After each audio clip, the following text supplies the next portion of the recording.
Commander Production. Pana A, pana T, pana O. Arare musabuye, Munachka Rama Bonzo. mutoko musabuye, Munachka Rama Bonzo. mashuruki musabuye, Munachka Rama Bonzo. pachifu musabuye. Munachka Rama Bonzo. Nakuti kuna hondo, kuna hondo. Kune hondo kwa mureo, kune hondo. Nakuti kuna hondo, kuna hondo. Kune hondo kumapako, kune hondo. Nakuti kuna hondo, kuna hondo. Kune hondo kwa mureo, kune hondo. Nakuti kuna hondo, kuna hondo. Kune hondo kumapako, kune hondo. Tarola mangoma, arira pachi pande. Vese vai nyomba bala kama bude panche. Vese vai tiza chete chete panche.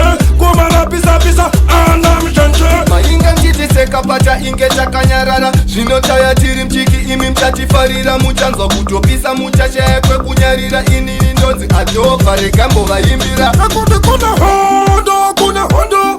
Kune hondo kwa mureo, kune hondo. Nakuti kuna hondo, kuna hondo. Kune hondo kumapako, kune hondo. Nakuti kuna hondo, kuna hondo. Kune hondo kwa mureo, kune hondo. Nakuti kuna hondo, kuna hondo. Kune hondo kumapako, kune hondo.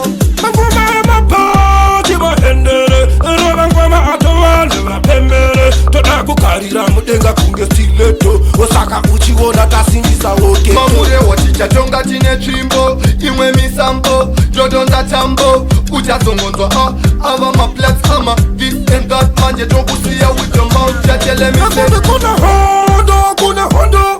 Kune hondo kwa mureo, kune hondo. Nakuti kuna hondo, kuna hondo.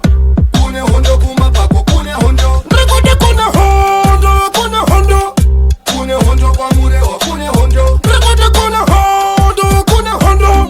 Kune hondo kumapako, kune hondo. Arare musabuye, Munachka Rama Bonzo. mutoko musabuye, Munachka Rama Bonzo. mashuruki musabuye, Munachka Rama Bonzo. pachifu musabuye. Munachka Rama Bonzo. Chati kune hondo, manje vapana avatova tyora mabhonzo. Mutsade kuti saiza tisu tine mudonzo. Chasiyanana napopi vanowanza kumaganzo. Ichi chachipo, ichi Nakuti kuna yachizviranzo. hondo, kuna hondo. Kune hondo kwa mureo, kune hondo. Nakuti kuna hondo, kuna hondo. Kune hondo kumapako, kune hondo. Nakuti kuna hondo, kuna hondo. Kune hondo kwa mureo.